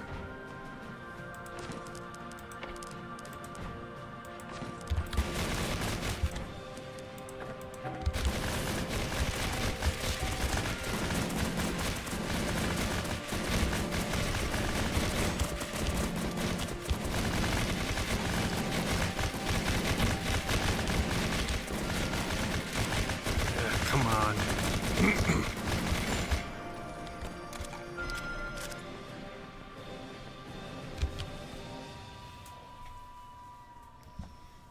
Alrighty, come on. Pick these guys up right now.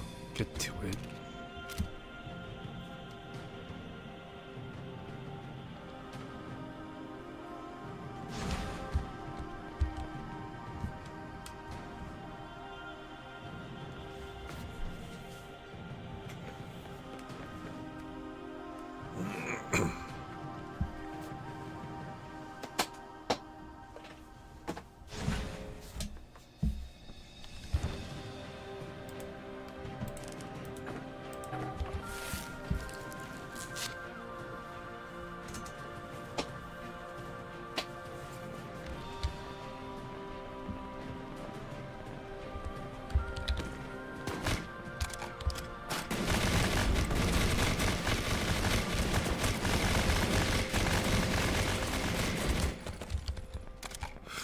Boy.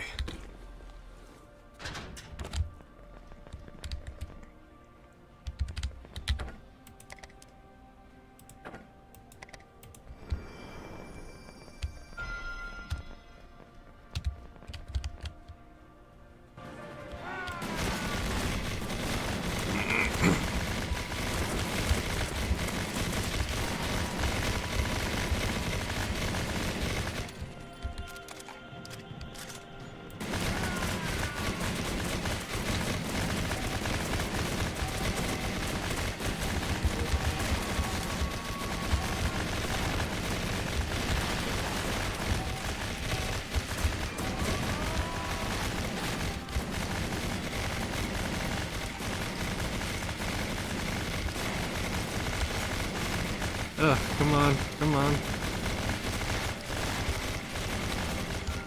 There we go. I wonder when that Liza P overture is gonna come out.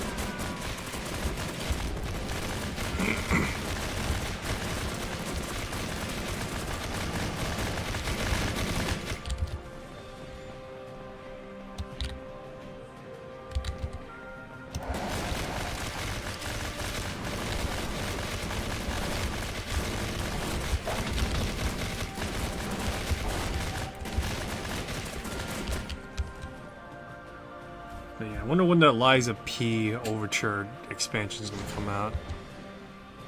I wonder if it's gonna be like a all-in-one thing and not just like a two-part thing like in Dark Souls or something.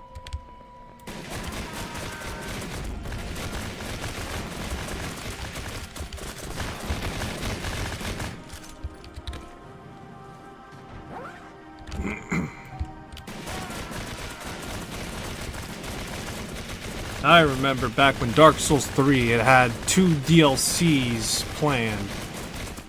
And I'm gonna be honest, I'm kind of annoyed the fact that the 2 of them were connected directly instead of like Dark Souls 2 where it was like kinda sorta implied that all 3 of these, that all of these DLCs would be, you know, interconnected to each other in one way or another.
Man, everybody's just going after Pan. Jesus Christ.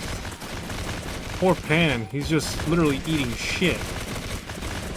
Everybody else is just like taking it like a champ. But Pan, he's just like, oh god, I can't.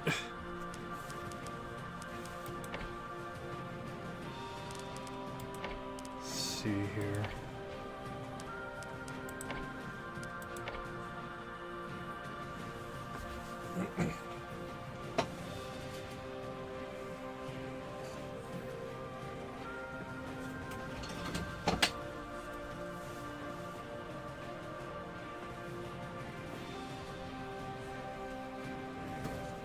Alrighty, let's see here.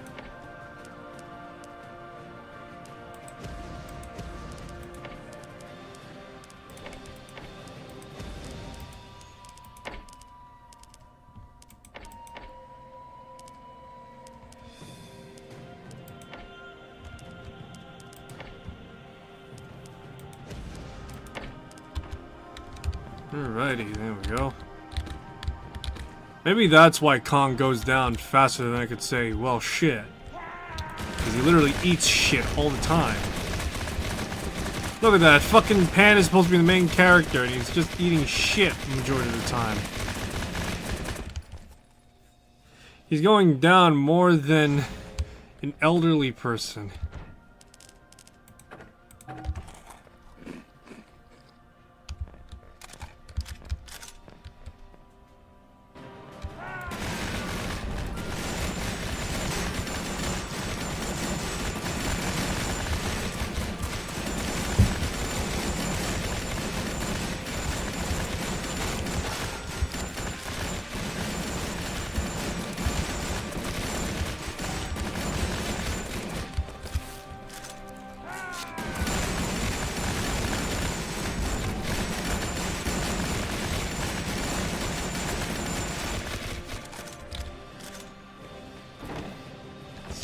Got duct tape.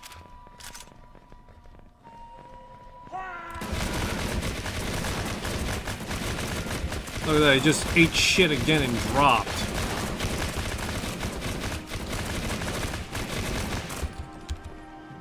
Come on, Pan, get up. Supposed to be the hero, right?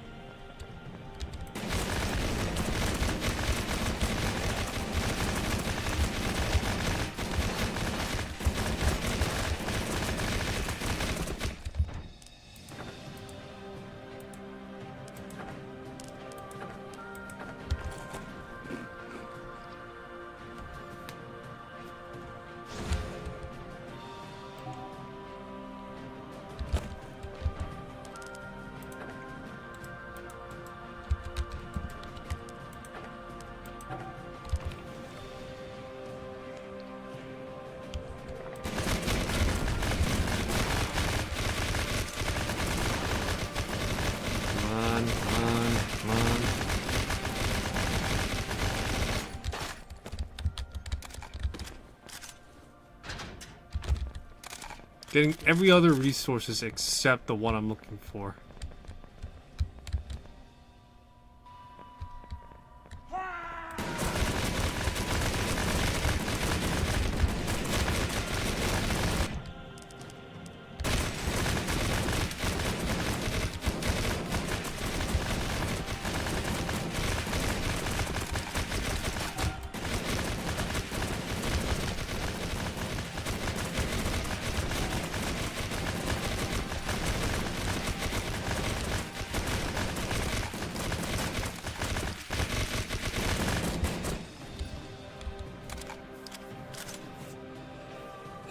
Shit, oh, it's just fucking waiting here.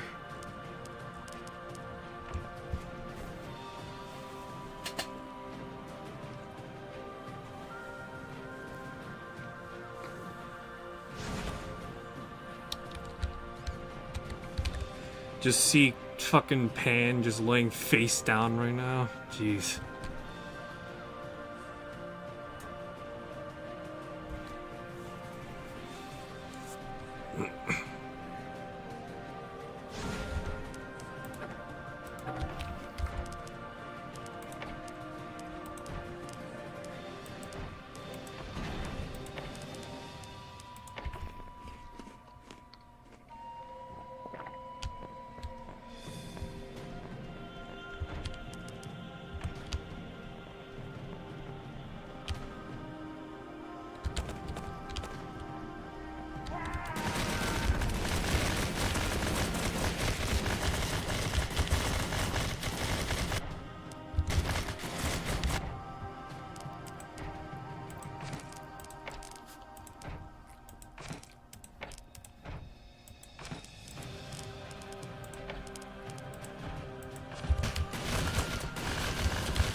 Ugh, grief.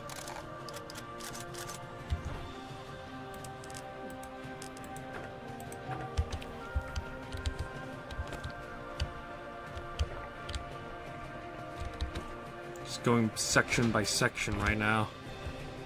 That's how I'm doing this.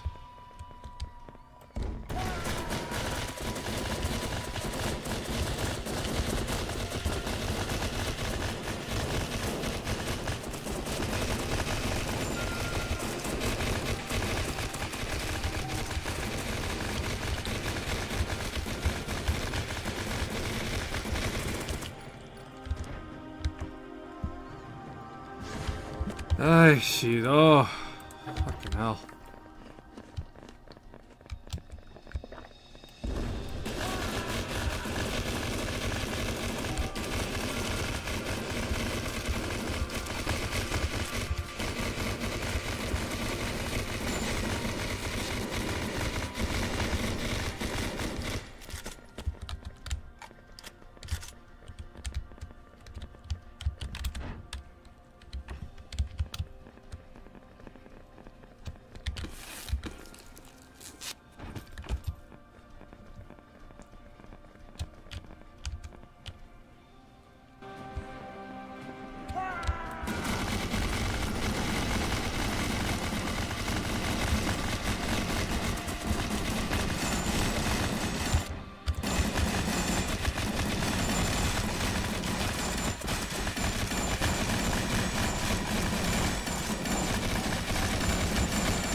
It's just becoming a battle of attrition right now.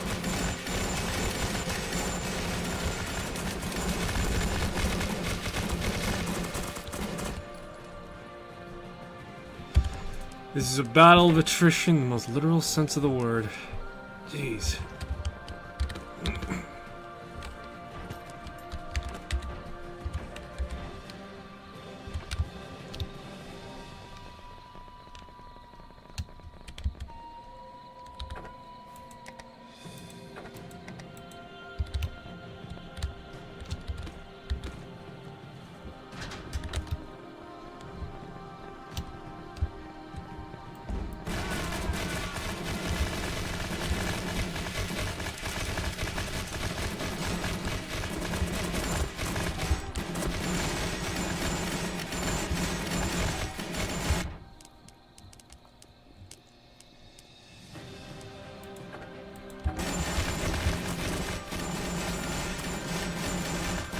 Come on, come on, come on.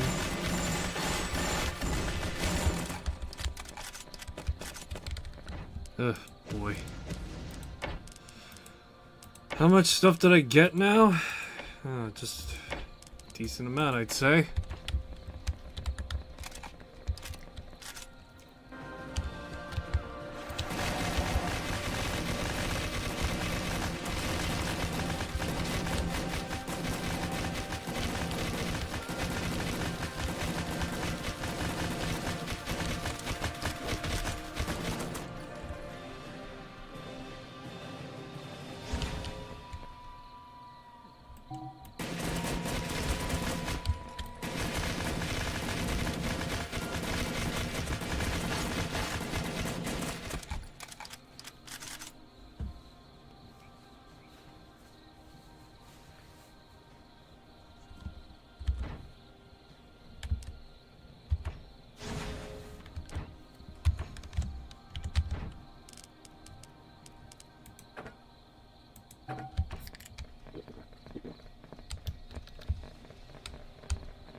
Okay, let's see.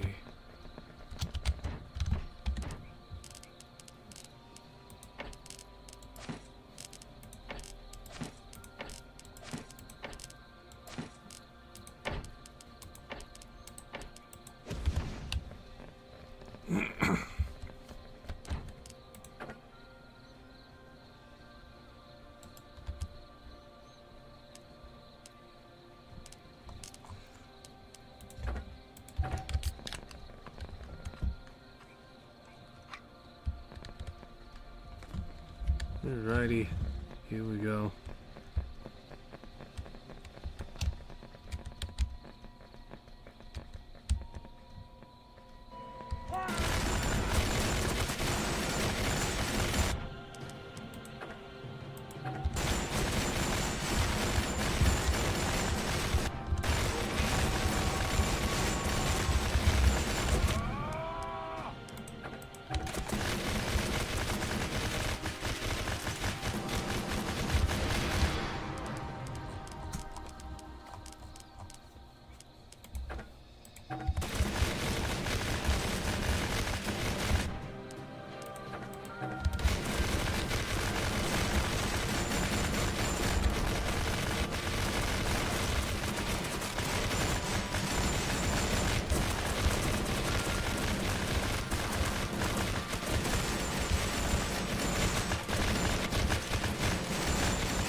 Alrighty, there we go.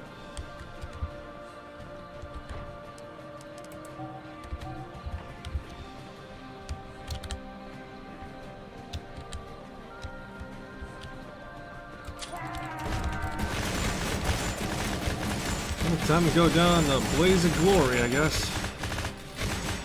Oh no. Got overrun. Oh no. Alrighty.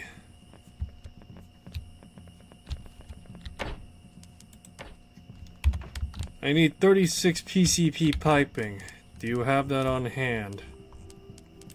Jesus fucking Christ. How the fuck do I not have PCP piping available to me?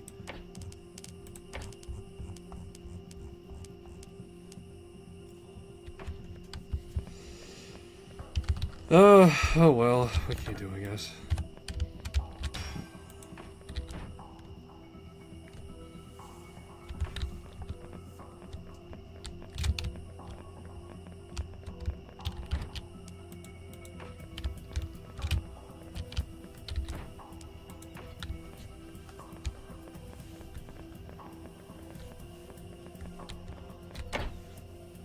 Anyway, I need like 4 more pipes.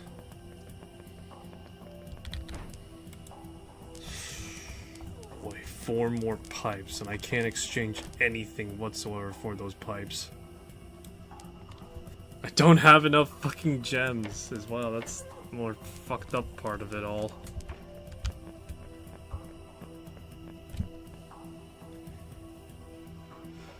Alrighty. I'm looking at the time right now. It's about time for me to actually get close to wrap up right now.